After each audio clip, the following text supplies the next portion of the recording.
समृद्धी संधी टोपे ही जिल्हा परिषद प्राथमिक शाळा वायकवाडी इयत्ता 4थी मध्ये शिकवत आहे. मी आज तुमच्या समोर विषय मांडत आहे स्त्री शिक्षणाचे महत्त्व. स्त्री म्हणजे एक वाट शक्य ते शक्य करून दाखवणारी, अन्यायाला न्याय मिळवून देणारी, असुखाचा त्याग करून दुःखाला कवटाळणारी.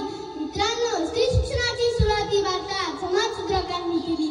महात्मा ज्योतिबा फुले आणि सावित्रीबाई फुले यांसारख्या थोर व्यक्तींनी स्त्रियांना शिक्षण मिळावं म्हणून मोठे प्रयत्न केले. सावित्रीबाई फुले यांनी 1848 मध्ये मुलींसाठी पहिली शाळा सुरू केली. त्या स्वतः मुलींना शिकवित असे.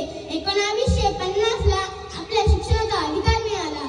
जिच्या हाती पाळण्याची दोरी, जिच्या हाती पाळणे दोरी तिच्याकडे उतारी. शिकलेल्या कुटुंबाला पुढणे, शिकलेल्या कुटुंबाला पुढणे असे म्हटले जाते.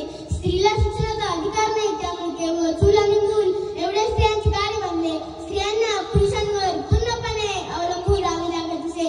शिक्षण नसल्यामुळे त्या अडाणी आणि परावलंबी बनल्या. अशा अनेक प्रकारच्या अडचणींमुळे स्त्री शिक्षणाचे महत्त्व हे कोणालाच समजले नव्हते. परंतु मागील 2 शतकांमध्ये हजारो वर्षापासून चालत आलेली ही परिस्थिती बदलू लागली. महात्मा ज्योतिबा फुले, गोपाळ गणेश आगरकर यांसारख्या अनेक समाजसुधारकांनी भारतात स्त्री शिक्षणाचे महत्त्व पटवून दिले. त्यातूनच पुढे डॉक्टर आनंदीबाई जोशी, पंडित रमाबाई, डॉक्टर रखमाबाई इत्यादी स्त्रियांनी उच्च शिक्षण घेतले आणि समाजापुढे मान आदर्श ठेवला. स्वातंत्र्य प्राप्तीनंतर तर सर्वांना स्त्री शिक्षणाचे महत्त्व समजले.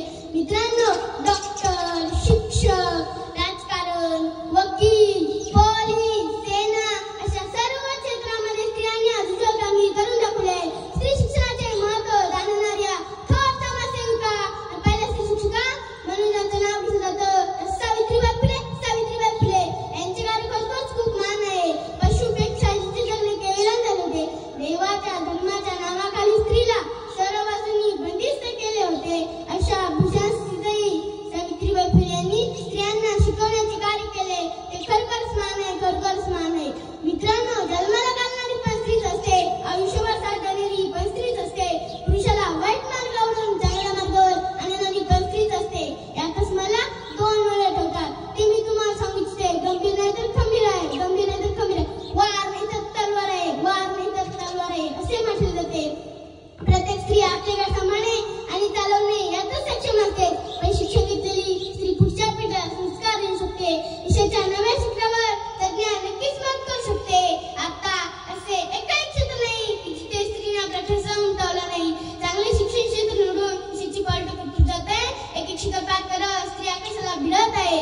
जसे की अंतरा वीरांगना कल्पना चावला, IPS किरण बेदी, स्वसमृद्धी लता मंगेशकर.